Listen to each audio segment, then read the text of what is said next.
Graça e paz, meus amados irmãos, é muito bom voltarmos aqui, estarmos juntos neste processo que todos nós estamos vivendo, como sociedade, como comunidade, obviamente como igreja também. E é um prazer novamente estar aqui ladeado com estes heróis da fé contemporâneos. São eles, Cláudio, Fábio, Elias e Bruno, homens íntegros com um histórico de estudo da palavra do Senhor e que tem a oportunidade de compartilhar conosco aquilo que Deus tem revelado aos seus corações. Então, diante de tudo aquilo que nós conversamos já nos últimos episódios e vamos continuar hoje, se Deus assim nos permitir, a partir do 2º capítulo da carta de Paulo a Timóteo, a primeira carta de Paulo a Timóteo, eu convido você a fazer uma breve oração juntamente conosco, para que Deus nos instrua, nos conduza neste estudo tão relevante para a vida da igreja. Pai, nós somos a sua igreja, pertencemos a Ti, somos propriedade sua, e como uma noiva que anseia ansiosamente pela chegada do noivo, nós aqui estamos, passando por tudo que estamos passando de forma gloriosa, pois o Senhor tem compartilhado conosco a sua rica e preciosa presença. E diante disso tudo nós precisamos cada vez mais nos aprofundarmos em sua palavra e te pedimos que este instrumento, esta ferramenta, este culto de ensino seja benéfico para as nossas vidas, edificante para a vida da igreja, absolutamente glorioso para as gerações que virão a seguir. Nós te pedimos que o Senhor nos ajude a compreender e extrair do texto aplicações absolutamente contundentes para o nosso dia a dia. E assim, vivamos para te louvar, te adorar, vivamos para a sua glória e para o seu louvor. Em nome de Jesus nós oramos. Amém. Encerramos no último episódio o capítulo de número 1 e brevemente passamos sobre as características culturais da cidade de Éfeso. E eu gostaria de retomar a partir desta parte, por isso eu peço que o nosso amado Bruno nos dê um parecer a respeito das características gerais. E aí, obviamente, todos aqueles que puderem auxiliar no compartilhamento e no acréscimo de informações têm total e plena liberdade. Bruno. Ok, farei assim. Com muito prazer, falando da palavra do Senhor. Para a gente brevemente entender um pouco culturalmente sobre Éfeso, é claro que a carta de Paulo, ela abrangeu não só aquela igreja, mas ela correu ali as igrejas da região, e a gente precisa entender que era uma cidade idólatra, uma cidade onde tinha o principal deus ali adorado era uma mulher, deusa Diana, também conhecido por outros nomes, aqui um dos nomes romanos, mas no grego vão ter outros nomes. Então, nós temos a ideia do que estava acontecendo na igreja naquele momento, justamente entendendo o que é a cultura daquele povo e o que estava acontecendo. Então, nós temos ali, além de toda a idolatria, e não era só a deusa Diana, eram diversos deuses da cultura grega, dos romanos, e vinham de épocas e épocas, né? O povo assim adorava, e nós temos a representatividade de cada deus, que eles representavam, né? No caso de Diana, muitos falavam que era sobre inteligência, sobre estratégia, e tinham essas representações. Então, quando Paulo começa a falar, a escrever a carta a Timóteo e à igreja, nós imaginamos que já tinham essas influências fortemente acontecendo ali. Nós tínhamos na cidade escolas de filosofia, muitas regiões ali em volta também. Nós tínhamos também a questão ali já muito discutida em paralelo à filosofia, que é a racionalidade, e isso já acontecia fortemente. Então, imagina toda a condição da igreja naquele momento. Nós tínhamos na cidade uma escola de bruxos, né? Que talvez a gente ache que é contemporâneo, isso já é antigo, né? Então já existia lá, uns dizem até que ainda existe lá secretamente nas regiões, essa escola de bruxo. E com certeza você vai imaginar a situação que Timóteo, estando ali no meio daquele povo, acontecendo diversas coisas, com a questão do ataque dos falsos profetas, e o tanto de influência que essas pessoas tinham. E a gente tem que entender que eles não tinham a Bíblia. Eles não tinham ela escrita, prontinha, né? A doutrina aqui de Paulo, tudo perfeito, né? Maravilhoso. Teologia sistemática. Toda, né? Separada. Não tinham. Eles não tinham. Então, essa carta de Paulo justamente vem para preparar Timóteo e, consequentemente, preparar líderes, que é um grande ênfase dessa carta. Então, é um pouquinho da ideia que nós temos do que estava acontecendo para a gente entender culturalmente e a gente conseguir ler o texto e saber o que estava acontecendo, principalmente nesse capítulo 2, que nós vamos falar de assuntos bem complicados, de lá e aqui, né?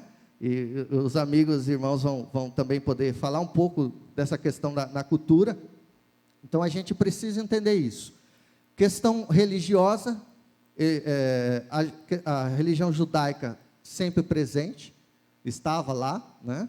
E com certeza o parâmetro, os 10 mandamentos, e ainda existia fortemente isso, e existiam aqueles que já estavam pendendo a gente chama do gnosticismo, que aí já vai, um outro braço, né, do judaísmo, que já vai trazendo outros ensinamentos que não estão de acordo com o que Paulo ensina.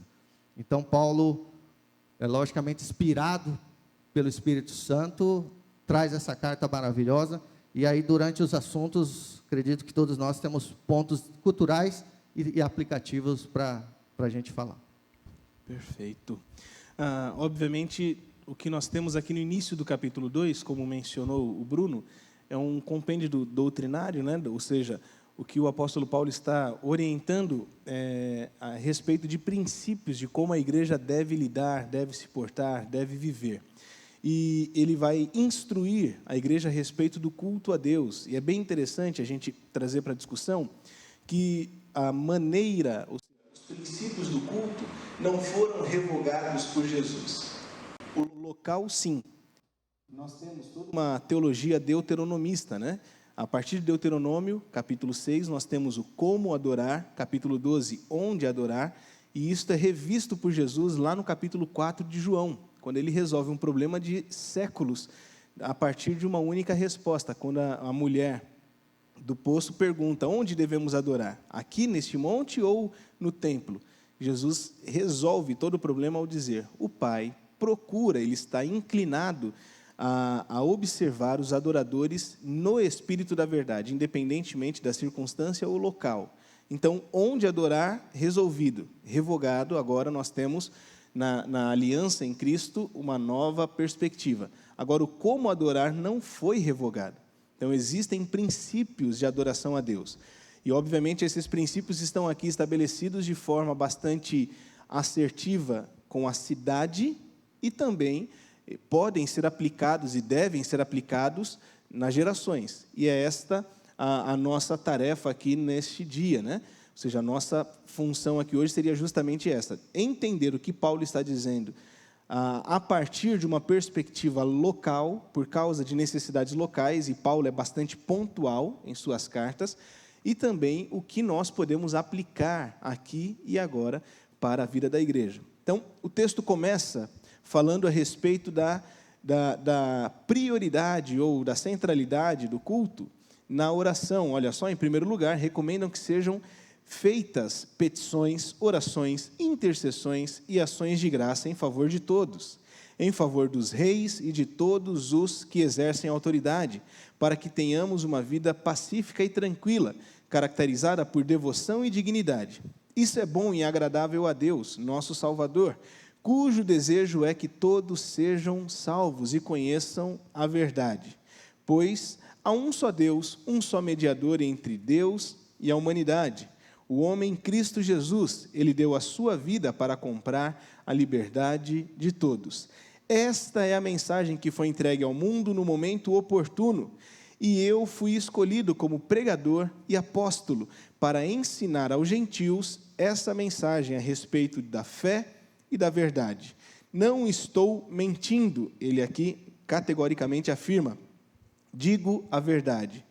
Quero, portanto, que em todo lugar de culto os homens orem com as suas mãos levantadas, livres de ira e de controvérsias ou de contendas. Então, o culto a Deus, ele é um serviço a ser prestado e não uma espécie de consumo por parte daqueles que estão assentados.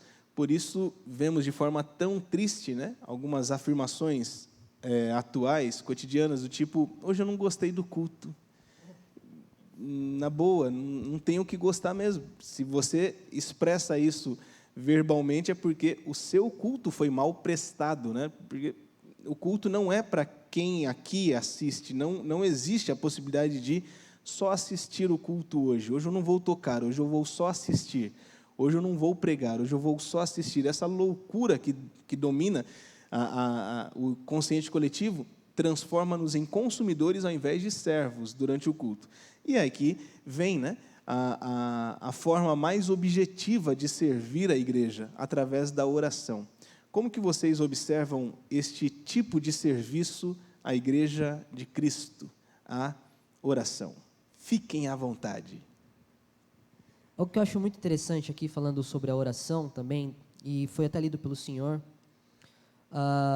sobre levantar as suas mãos santas, sem ira nem contenda, sem ódio. Algo que foi escrito na carta aos Efésios, que era justamente falando sobre a unidade. Ou seja, antes ele já havia pregando sobre unidade, sobre a paz que une tanto judeus como gregos. E aqui ele volta a falar e orientar Timóteo para ministrar aos Efésios sobre levantar as mãos santas sem ira nem contenda. Eu acho que é algo extremamente importante nós sermos pacificadores uns com os outros antes sequer de levantarmos as nossas mãos santas. Nós temos comunhão uns com os outros, porque a premissa é: perdoa-me assim como eu perdoo ao próximo. O próprio modelo de oração diz isso. Então, nós temos que estar em unidade. Isso foi ministrado na carta aos Efésios, está sendo novamente ministrado aqui em 1 Timóteo, falando sobre a oração. Então, acho que é um ponto muito importante para a gente citar, né, a unidade que antecede, né, as nossas súplicas, o nosso clamor ao Senhor. Talvez aí, então, a gente encontre a essência da oração, que seria uma perspectiva muito mais coletiva do que individual.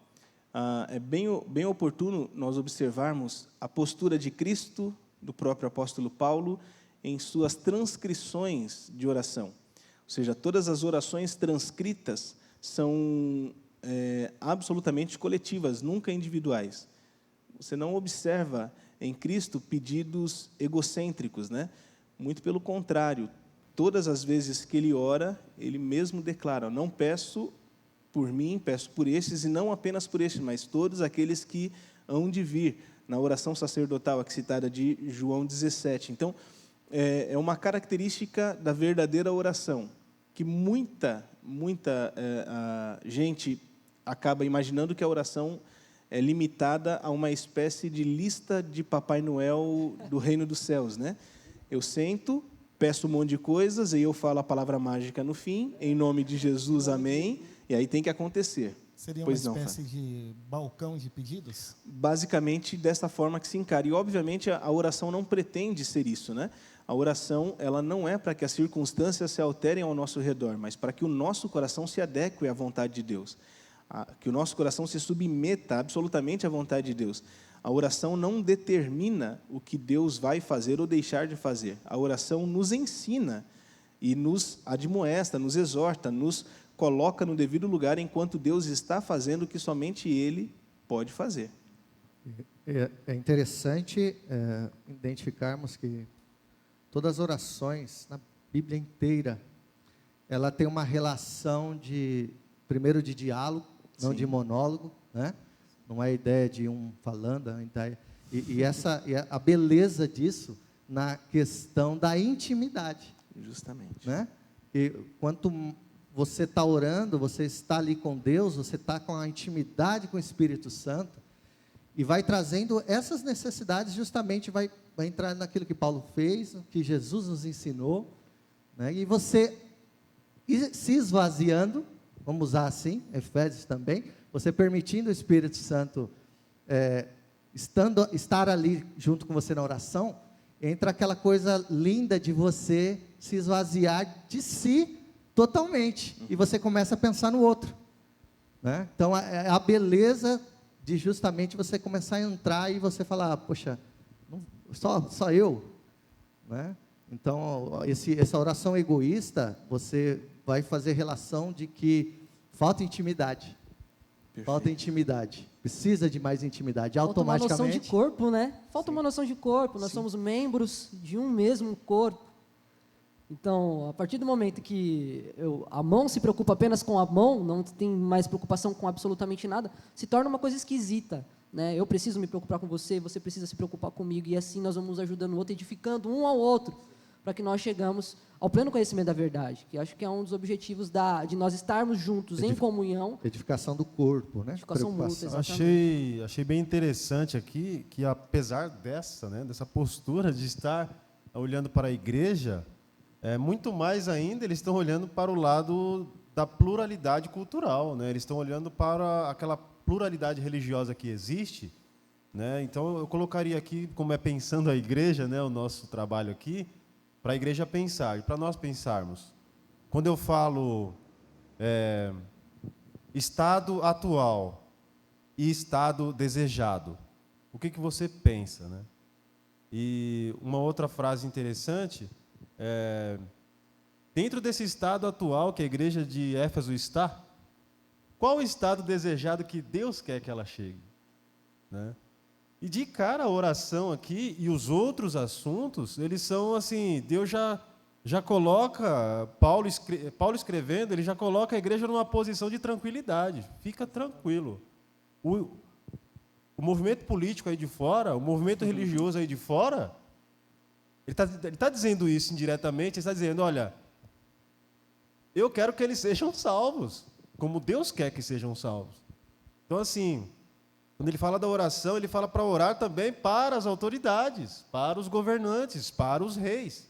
Então, a igreja está numa posição que que nasceu já em Cristo e vai ficar em Cristo.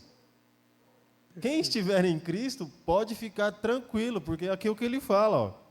Graças por todos os homens, pelos reis, por todos os que exercem autoridade, para que tenham uma vida tranquila, pacífica, com toda piedade, dignidade.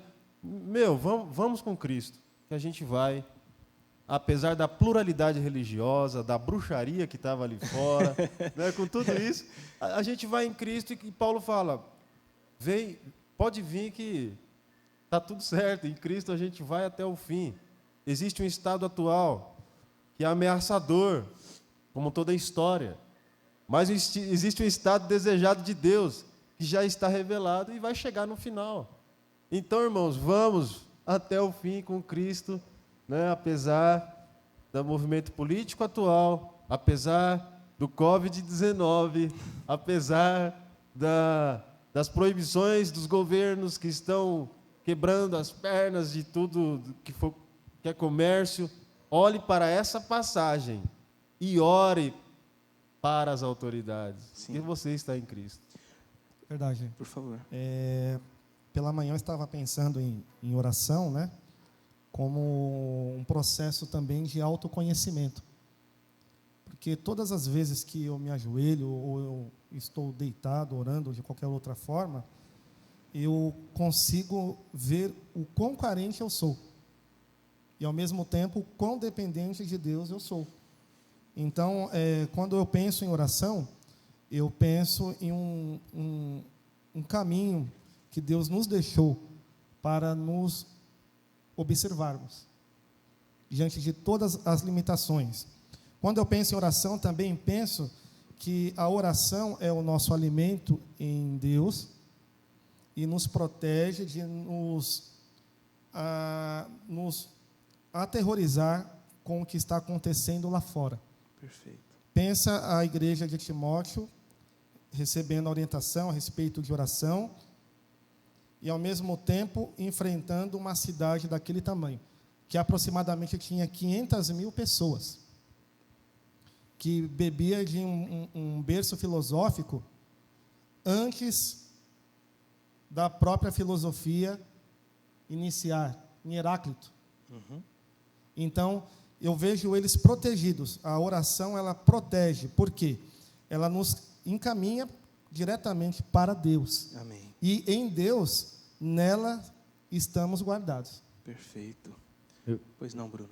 Eu peguei algumas palavras e, às vezes, a língua portuguesa atrapalha alguns textos bíblicos, mas aqui eu acho interessante a gente pontuar, porque Paulo ele inicia dizendo, no caso na minha versão aqui, antes de tudo, né, na RA, pois exorto.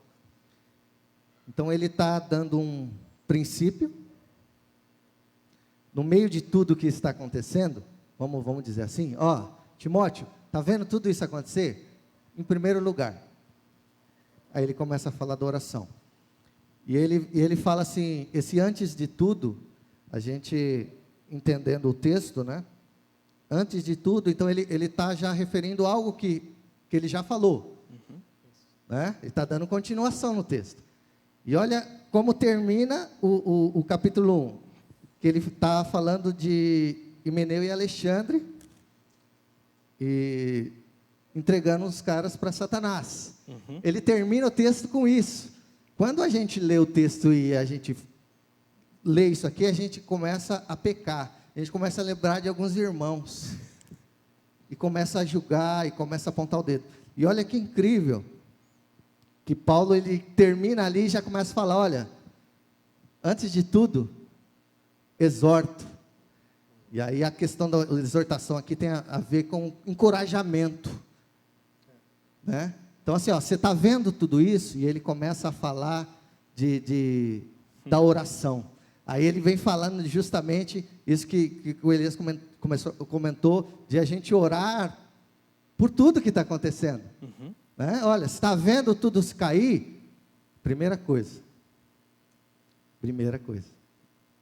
rendição, se renda a Cristo, ore, né? Não tome atitudes, eu não gostei, vou fazer, vou dizer, vou reclamar, ore, tudo. Então acho que é um ensino para a nossa vida, tudo que você for fazer, toda atitude que a gente for tomar, toda escolha que a gente for fazer, ela tem que vir de um momento de rendição ao Pai, momento de rendição ao Senhor, de oração, de intimidade, para que isso nos fortaleça. E a ideia aqui ele não está falando para Timóteo orar por ele, orem por todos. Quem é esse todos? Inclusive Himeneu e Fileto, né? Inclusive Himeneu e Alexandre, desculpa. Inclusive por eles, inclusive por aqueles que estavam trazendo falsas doutrinas para a igreja. Aí ele vai falar de governo. Isso se justifica porque no final do verso 20, ele fala, eu os entreguei com a finalidade que eles parem de blasfemar. Exatamente. Então, por isso que a igreja continua orando. E aí você ia falar agora das autoridades civis, e a questão do governo, porque a gente, lendo a palavra, e ela sendo a palavra principal nas nossas vidas como cristão, a gente tem que entender que o governo, ele é instituído por Deus. Então, traz isso para nós, que de certa forma lá, eu não sei especificamente o que acontecia, mas certamente existia opressão, certo? Perseguição ao cristão. Mas, trazendo nossos dias, uma breve aplicação, antes de a gente defender a esquerda, ou a direita, ou o centro, porque eu gosto do presidente, não gosto do presidente, gosto do governo. Antes, ore por eles. Porque Deus os colocou, e não é nós que vamos tirar. Então, às vezes, a gente está contra a palavra de Deus, achando que está certo. Então, olha que interessante, porque como é que você vai orar pelo governo, se você quer que as coisas se deem mal? É o famoso tiro no pé. Eu quero que tudo dê errado. Espera aí, você é brasileiro, você mora aqui. Deveria Cuidado, ser, né? Então, é Ele não é um meu olhar que a gente precisa, e aí, emendando com o que Elias falou, tudo isso para uma visão. Olha, uma vida tranquila e mansa. Então, assim, se não existir o princípio da oração, você buscar uma vida tranquila e mansa, vai estar difícil. Continuando, eu penso também, Mateus, que Por favor. a gente colocando Cristo como exaltado, Cristo exaltado, a gente canta, né? Ele exaltado, para sempre exaltado. Então, assim, Deus está sempre mostrando, tanto para a igreja, tanto para o pastor ali, Timóteo, Tito, que Cristo exaltado, né? Ele está acima de tudo. Então a gente tem que continuar pensando nisso, sempre. Cristo exaltado. Cristo é maior do que todos nós juntos. Cristo é maior do que o Estado, Cristo é maior do que esses hereges que estavam ali infiltrados. Cristo é maior e sempre será exaltado. De uma posição exaltada é possível ver com mais clareza, porque ele está no alto, exaltado, certo? Agora a gente pode ir para ele. E com ele, a gente consegue também olhar de uma altura melhor. Basicamente, você já está dando um spoiler do capítulo 3, que fala dos episcopos. Seria aqueles que O são desejo. supervisores, superintendentes, Isso. né? Olha, a gente, é muito legal esse assunto, por quê? Porque a gente não... a gente pode olhar dessa posição de Cristo exaltado, olhando como Ele está olhando. E nenhuma ameaça vai nos afastar dele, né? O Estado vai nos afastar de Cristo Jesus, que nós estamos com Ele, né? Então Ele está sempre apontando, olha, versículo 5, pois há um só Deus e um só mediador entre Deus e os homens, o homem Cristo Jesus. Então, o mediador entre Deus e os homens não é o Estado, não é a faculdade, não é o emprego, não é a posição, não é o filho, não é a esposa, não é o marido, não são as religiões, não são as denominações. O mediador entre Deus e os homens é Cristo Jesus. Aí a gente ora por todos. Ora pelo Estado, ora pelo pai, ora pelo filho, ora pelo inimigo, ora pelos que estão perseguindo. Porque, estando exaltado, o que mais eu vou fazer? Só vem para cá, vem para o meu lado, vem para o lado de Cristo. O que mais que a gente vai fazer, Mateus? Perfeito. Vai ficar com raiva? A gente vai ter misericórdia junto com Cristo. Ele olha para os homens aqui e fala, o qual se entregou a si mesmo como resgate de quem? De todos. E eu estou resgatado. Então vem comigo. Vem com Cristo. Vamos com Cristo que a gente vai, né, todos serem resgatados. Perfeito. E a gente olha com misericórdia para quem nos persegue, para quem nos querem nos matar. Então, né, Temos que amar, né? Tem que amar. Paulo estava até confuso. Paulo estava confuso, acho que foi em Filipenses ou em Colossenses, ele fala assim, eu não sei o que eu faço, porque se me matar eu vou para o céu, e se eu viver eu vou pregar o evangelho. Então, assim, a gente tem que chegar nesse estado, né, de, ainda que se eu morrer eu estou com Cristo, se eu viver eu continuo pregando o evangelho. Você falar morrer é lucro, Sim. cara, Viver aqui. é esse estágio você está olhando por cima. E aí, só lembrando que não é nenhuma ideia negacionista, né? Do tipo, finge que não tem nada, não tem nenhum problema e cobre a cabeça com cobertor, que seria algumas ideias das falas positivistas, né? Se você determinar isto pode acontecer, óbvio que não é isso que Paulo está ensinando aqui, ele não está negando a realidade, muito pelo contrário, a ética paulina é extremamente real, é muito aplicável, né? O que ele está falando tem a ver com um estado diferente, pois a partir desse novo posicionamento que se tem em Cristo, ele pode observar pessoas que fizeram mal a ele, muito mal, e ainda assim desejar o bem. Ele pode olhar para alguém que, em sua função de autoridade, exerce de forma péssima e ainda assim desejar que ele seja um instrumento de justiça na mão de Deus. Então, muita gente pergunta, e aí fica muito claro aqui, que a nossa proposta, né, não é entrar em debates profundos, teológicos, exegéticos, hermenêuticos, a ideia de uma aplicação do texto para as nossas vidas, né? Por isso, talvez você esteja sentindo falta de alguma discussão soteriológica, de alguma discussão um pouco mais profunda, e ideias todos temos, mas as Escrituras nos orientam a fugirmos de coisas que gerem conflito. Não estamos abrindo mão, abdicando, mas cremos que não seja este o momento ideal, o ambiente adequado para uma discussão mais aprofundada. E aí nós vemos que é do interesse de Deus, é da sua vontade que todos sejam salvos. Ora, se é do interesse de Deus, deve, portanto, ser de interesse nosso.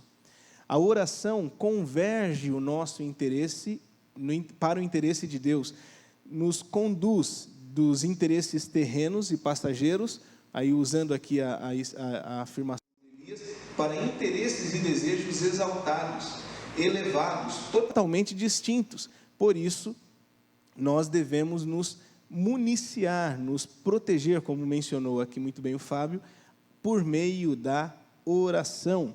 Esta oração, como disse o Cláudio aqui logo no início, ela é posterior a uma perspectiva coletiva, uma perspectiva de total empatia pela igreja como um todo. Nós nunca devemos orar voltando-nos para nós mesmos. Uma teologia em si mesmada é uma teologia que é absolutamente criada por idólatras, tá? E entenda, Deus não é um ídolo, Deus é Deus. Ídolos nós produzimos de acordo com as nossas próprias pretensões.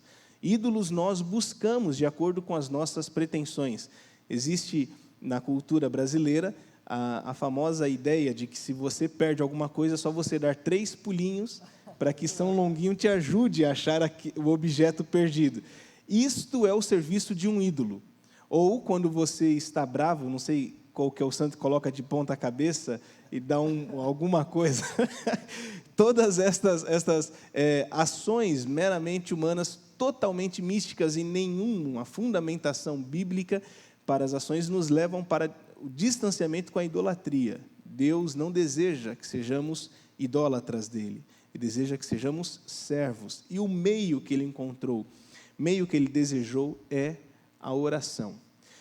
A partir deste ponto, o texto começa a falar sobre, mais uma vez, uma perspectiva extremamente localizada, que se desdobra nos séculos vindouros e chega até nós de uma forma muito prudente, muito pertinente. Então, o apóstolo Paulo orienta no verso de número 9: da mesma forma, quero que as mulheres tenham discrição em sua aparência, que usem roupas decentes e apropriadas. Não se esqueça do que o Bruno nos orientou aqui no início da reflexão, falando sobre todo este aspecto cultural da cidade de Éfeso, onde a maior divindade em operação ali era uma divindade feminina. Então, todos os atributos femininos eram absurdamente exaltados. Paulo nos leva para uma convicção exaltada, uma convicção totalmente diferente, ou seja, que usem roupas decentes e apropriadas sem chamar atenção pela maneira como arrumam o cabelo ou por usarem ouro, pérolas ou roupas caras.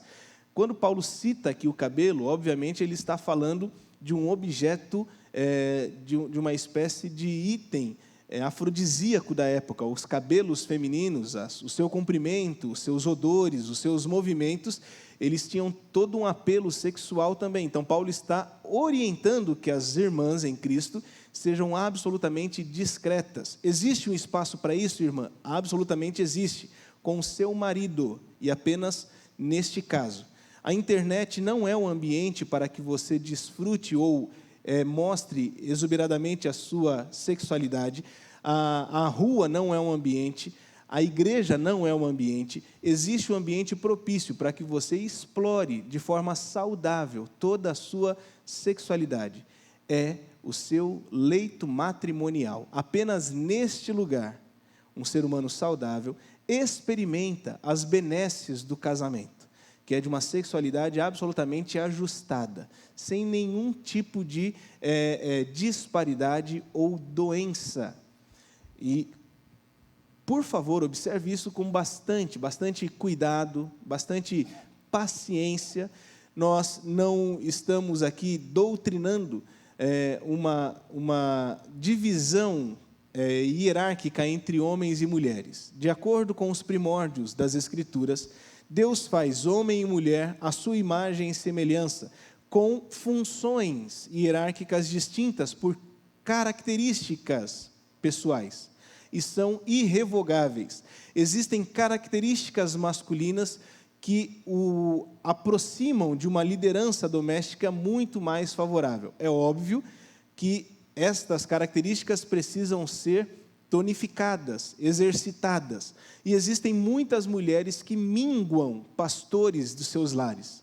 Ao assumir o posicionamento de cabeça do lar, a mulher transforma o seu marido em filho e depois vem reclamar. Ao assumir a doutrina dos seus filhos, o ensino dos seus filhos, a condução da sua casa, ela transforma o seu cabeça em um dependente. E, óbvio, vai sobrecarregar, porque a disfunção está estabelecida. A funcionalidade do matrimônio é que ambos comparem-se de forma mútua. E aí, diante disso, você observa que existe uma característica feminina peculiar e uma característica masculina peculiar. E estas características são inerentes à criação. É o que Deus fez. Toda deformação não pode se tornar regra. Entenda isso. Toda deformação não pode se tornar uma regra. Então, Paulo está baseado na premissa da criação e está orientando a partir de uma disfunção social que ele observa naquela cidade. Por isso, nós temos esta configuração de culto, que segue sendo o seguinte: pois as mulheres que afirmam ser devotas a Deus devem se embelezar com as boas obras que praticam. As mulheres devem aprender em silêncio e com toda submissão. Não permito que as mulheres ensinem aos homens, nem que tenham autoridade sobre eles. Lembrando que a perspectiva, mais uma vez aqui, cultural, temporal, tem a ver com uma subversão dos valores orientados por Deus. Por isso, Paulo arroga a criação inicial.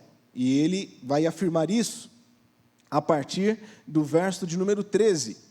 Primeiro Deus fez Adão e depois fez Eva. E não foi Adão o enganado, a mulher é que foi enganada, e o resultado foi o pecado. Mas as mulheres serão salvas, dando à luz filhos, desde que continuem a viver na fé, no amor e na santidade com discrição. O apóstolo Paulo, então, orienta para que as irmãs em Cristo não sejam pautadas pela cosmovisão cultural. E aí a gente precisa chegar a essa conclusão de que a cultura vai o tempo inteiro conflitar com as Escrituras. Cabe à igreja, então, decidir, de forma deliberada, discernir entre a cultura ou a Escritura. Porque a uma destas duas coisas você vai precisar se submeter. Vamos observar o que a Escritura fala a respeito da mulher? O texto, como já citei, de Gênesis capítulo 1, verso 26 em diante, considera homem e mulher, imagem e semelhança de Deus. A plenitude da imagem e semelhança de Deus, portanto, aquilo que o agrada está composto em todo o gênero humano, ambos os sexos. Uma questão bastante interessante é quando Pedro escreve, por exemplo, no terceiro capítulo da sua primeira carta, ele fala sobre a orientação de como a mulher deve lidar com a vida doméstica também. E ele fala no verso de número 7 que os homens que maltratam a sua esposa, não a tratam como um vaso valioso, em algumas traduções aparece o vaso frágil, ele tem as suas orações interrompidas. O que nos é interessante é que, naquele tempo em que Pedro está escrevendo, a cultura grega considera a mulher uma subespécie. A cultura judaica discute se mulher possui alma ou não, mas o cristianismo, aquilo que propõe a verdade que procede do próprio Deus, afirma que a mulher santa santifica a sua casa. Ela conduz os seus a santificação por meio do seu bom testemunho, de sua vida em discrição, em devoção, em amor e santidade, como finaliza aqui o apóstolo Paulo. Então, é isto que a Bíblia diz a respeito da dignidade humana, a respeito da mulher. Muito mais do que igualdade, minha querida, que está me assistindo nesta hora, Deus tem para você dignidade. Qual posição é maior do que estar em Cristo nas regiões celestiais? E é nesta posição que toda a igreja está. Agora vamos observar o que o mundo, a cultura propõe. A fantasia do feminismo nunca foi um movimento feminino, sempre foi um movimento de liberação, de libertinagem sexual. A grande proposição das feministas clássicas, e existem diversas literaturas, e podemos depois mencioná-las, a grande proposição das feministas clássicas sempre foi para que as mulheres tivessem acesso à promiscuidade como os homens tinham. Então, nunca foi para proteger o feminino, foi para liberar para a mesma, de acordo com elas, os mesmos direitos que os homens tinham. Mas quem disse que a promiscuidade masculina é justificável ou é plausível? Deus nos chamou para a sacralidade do matrimônio. Só existe um local em que homem e mulher são por Deus orientados a desfrutar de paz e de total deleite com relação às questões latência sexual. Só existe um local, chama-se casamento. Este é o ambiente protegido por Deus, abençoado por Deus, para que o homem conheça a sua mulher, a mulher conheça o seu marido. Neste ambiente, o corpo do homem não pertence mais a ele, pertence a ela. O corpo dela não pertence mais a ela, pertence a ele. Submissão mútua, entrega total, onde as necessidades são supridas. Homem, ame como Cristo amou, para que a sua esposa se submeta, como a igreja se submete. Por isso, um último conselho aqui eu abro para quem quiser opinar, depois teremos a conclusão com o nosso diácono Fábio. O último conselho para você, marido, geralmente eu escuto a pergunta, né? Como que eu faço para ensinar a minha esposa sobre submissão? Submissão não se ensina, submissão se inspira. Ame como Cristo amou a igreja, para que o caminho da submissão da sua esposa seja um caminho nada mais do que natural. Porque uma mulher que é amada, como a igreja é amada por Cristo, obviamente se submeterá, como a igreja verdadeira se submete a Cristo. Alguma consideração, meus amigos? Mateus falou tudo, Mateus. Meu Deus do céu. A gente já... Estava quase dando glória aqui. Rapaz, eu vou assistir esse vídeo, viu, pessoal? Porque essa aula... Deus seja louvado. Eu só vou acrescentar aqui uma argumentação exemplificativa que... Por favor. Da ótica da criação, da ótica biológica e da ótica do bom senso. Eu acho que acrescenta na palavra. Pela ótica da criação, a gente tem o homem e a mulher criado por Deus. Pela ótica biológica, a gente tem os papéis, né? O papel do homem e o papel da mulher. Com facilidade, os médicos vão defender que a mulher estufa o peito para dar de mamar, né? E o homem estufa o peito para defender a sua casa. Então, o cara vai pra academia, ele malha o peito, né? Ele quer ficar bombadão, ele quer mostrar que transmite segurança para a mulher, não é verdade? Então isso é biológico, é instintivo, e a mulher não vai para academia fazer peito, né? O peito, ela vai proteger o peito, porque ela vai dar o quê? A partir do peito, ela agarra a criança aqui e faz aquele aconchego e dá de mamar, certo? Meu, isso ninguém ensinou. Não. Isso é instintivo. Então, se você lutar contra isso, vai dar problema. Vai dar problema. Então, assim, se inverter essas coisas, o homem dando de mamar e a mulher indo para a academia fazer peito, vai dar ruim. Como tem dado, como o caso que o Mateus falou tudo aqui. E pela ótica do bom senso, né, o bom senso vai casar o homem com a mulher. A palavra, acho que se o Mateus lembrar, acho que vai explicar até melhor que eu, que é o acasalamento. A palavra casar vem do acasalar. Então, a mulher e o homem, pela ótica do bom senso, todo mundo vai ter um acasalamento e por isso que você está aí, porque teve um acasalamento. Então, eu acho que é muito natural, né, o homem e a mulher cumprir o seu papel, tanto na sociedade quanto na igreja, fica fácil. E quando tem um problema cultural, Paulo vai falar, olha, é melhor vocês olharem por aqui, pela criação, pelo bom senso, pela realidade bíblica. A aplicação que eu quero fazer, essa discussão da teologia feminina muito forte, mas eu vou falar do homem. Não vou, apesar do texto estar falando da mulher, mas eu vou falar do homem, justamente dentro do que vocês falaram. Nunca se viu, nunca se teve uma geração de homens tão covardes e medrosos. Nunca se viu uma geração de homens fracos, homens que, como eles falam, não estufam o peito para defender a família. E eu vejo em muitas situações de que o homem, ele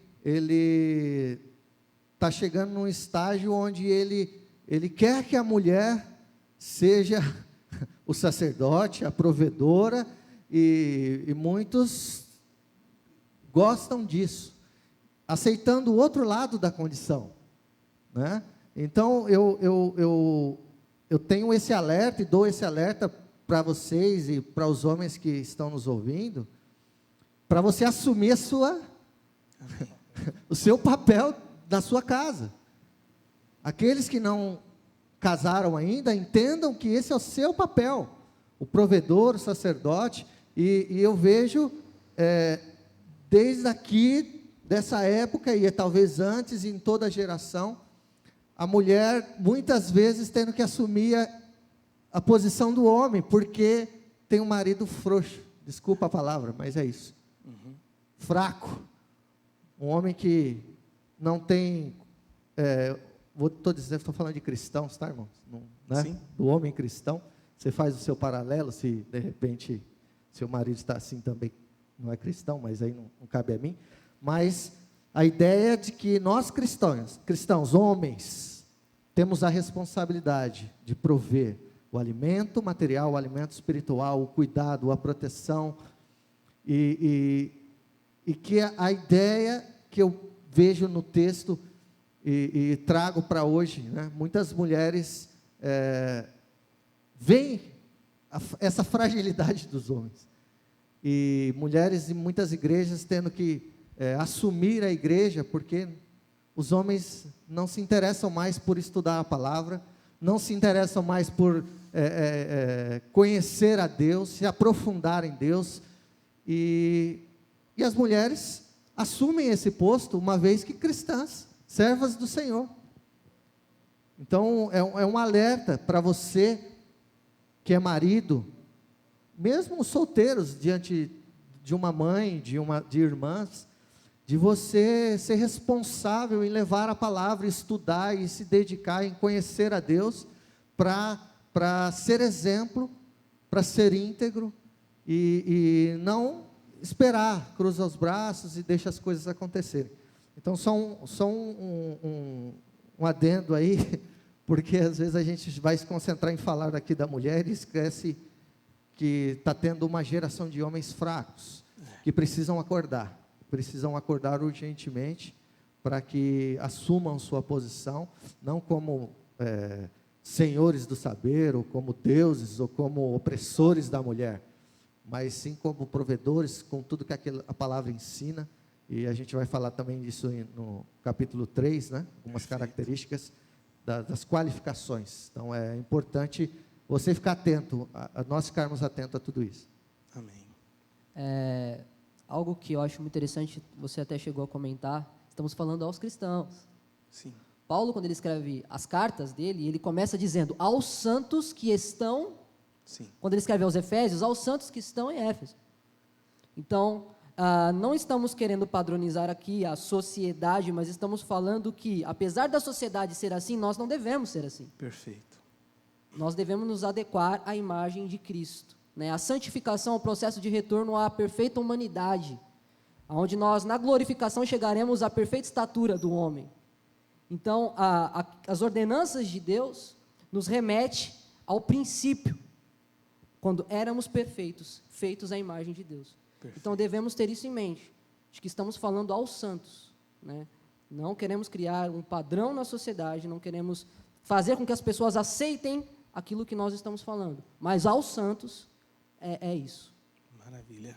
Por favor, Fábio. Certa vez alguém perguntou se o apóstolo era misógino, se ele tinha algum tipo de aversão a mulheres.